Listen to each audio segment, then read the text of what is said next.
Welcome into WHAS 11 News at noon. I'm Jim Stratman, sitting in for Brooke Hesh. Today, a woman accused of killing her 4-year-old daughter has changed her plea to guilty. Our reporter Alexis Jones has been in the courtroom all morning long. She's here to share the latest. After years of torture, Melanie Roller finally got to hear a guilty plea. Though McKinney took accountability today, she says it will never bring her closure. When it comes to my granddaughter, there's no justice. There's no amount of time that anybody could serve that I would have any type of closure as far as that goes. Roller watches Catherine McKinney pled guilty to manslaughter in her granddaughter's death. McKinney also agreed to abuse of a corpse and tampering with evidence charges. She now faces 12 years behind bars and will be eligible for parole after serving 10. Commonwealth attorneys removed McKinney's murder charge to secure her testimony against Dakota Hill. McKinney says Hill is responsible for Serenity's death, and she and her daughter were victims of his abuse.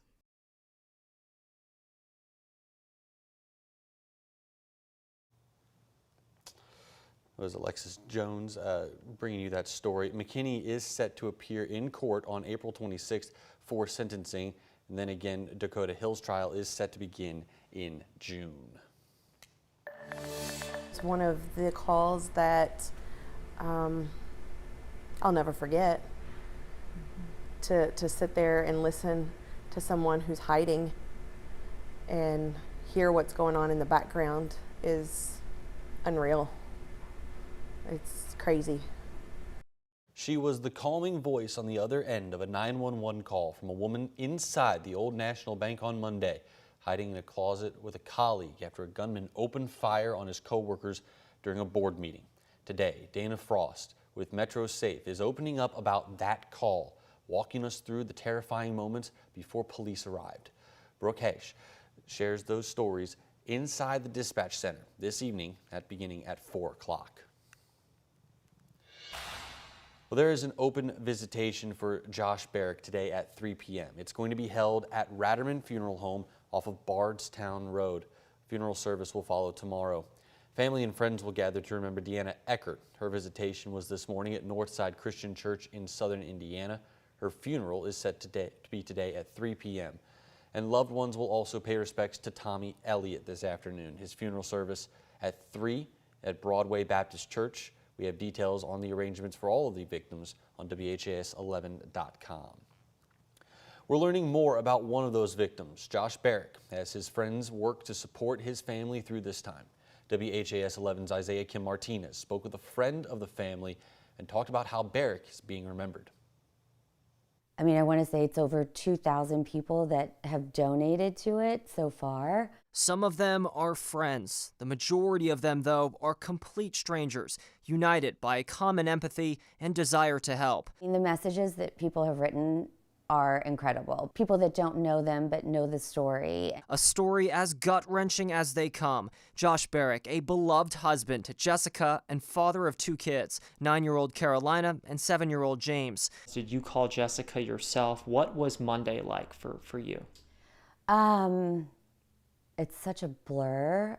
Allison Conway, a neighbor and close family friend, describes the moments of shock and pain. We went to Jessica's house when everyone heard about it and knew that no one had heard back from Josh yet, try and see if we could help find him or get an answer. That harrowing update came from police. Barrick, one of 5 killed. She had all the emotions that you could imagine that you would have, but she was just so composed. I mean, she was so kind and appreciative to everyone, and you could tell that they all loved her and wanted to try and help her. As Jessica Barrick showed grace and strength, her friends have lifted her up, trying to ease the burden in any way they can. That's with hundreds of thousands in donations. Want them to know that they're thinking about them and praying for them. And notes promising the Barrick family they're not alone and never will be.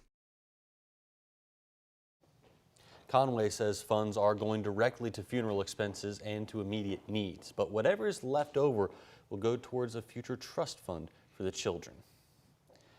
The community is still pulling together to continue supporting our local hospitals after Monday's shooting.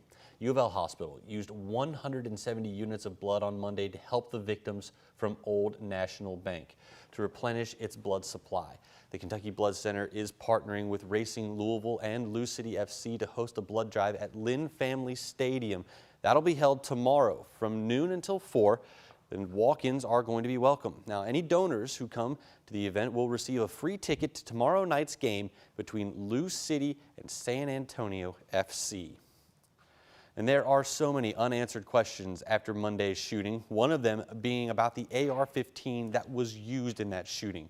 What's going to happen to it? That topic got brought up at last night's Metro Council meeting. Local leaders demanded action in changing Kentucky's gun laws. WHAS11's Connor Steffen gives us a closer look. Following Monday's tragedy, a moment of pause.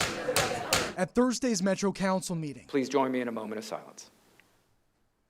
seconds of silence saying more than words could. But for some, Words alone do not suffice, of course. the path forward demands decisive action. Doing nothing is not a strategy. It's not a solution. The solution to Louisville Mayor Craig Greenberg is this: Give Louisville the autonomy to deal with our unique gun violence epidemic. In a press conference this week, Greenberg caught the nation's attention. The laws we have now are enabling violence and murder. He once again talked about the Kentucky law that allows guns like the rifle used in the mass shooting to eventually be sold at a public auction. The mayor first pushed for changes to the law after taking office. The 20-year-old law requires all guns and ammo confiscated by state or local law enforcement agencies to end up with KSP. The agency then sells those guns to federally licensed firearms dealers at public auctions. Well, we currently have no ability to legislate that, and I think that's the mayor's point. Metro Council President Marcus Winkler's referring to another state law that bars local officials from pursuing any policy related to firearms. Let's change the state laws. That would make me a criminal for trying too hard to stop the real evil. We asked former KSP Commissioner and current J-Town Police Chief Rick Sanders his thoughts. He supports sending seized guns to auction, but sees both sides of the issue. He told us he empathizes with gun violence victims, but points to the crucial revenue auctions generate for smaller police departments. When we contacted LMPD, a spokesperson said, while trying to be as transparent as possible, we have to protect the integrity of the investigation. With Louisville leaders' hands tied, Greenberg is pleading for state lawmakers' help. We need help. We need help from our friends in Frankfurt. In Louisville, Connor Steffen, WHAS 11, on your side. Kentucky State Police wouldn't answer any specific questions, but say that it's required to, quote, comply with state laws as they are passed. Now, we weren't able to get any official word on when Monday's mass shooting weapon could end up back in circulation. It's likely it won't happen for a very long time. Right now, police are trying to find out what caused a fire that injured 2 people and killed 12 horses. That happened early this morning over in Lexington. Crews were called out to the barn just after 2 in the 300 block of Yarnelltown Road. Now, the barn was engulfed in flames when firefighters arrived. We're told that the barn itself is a total loss.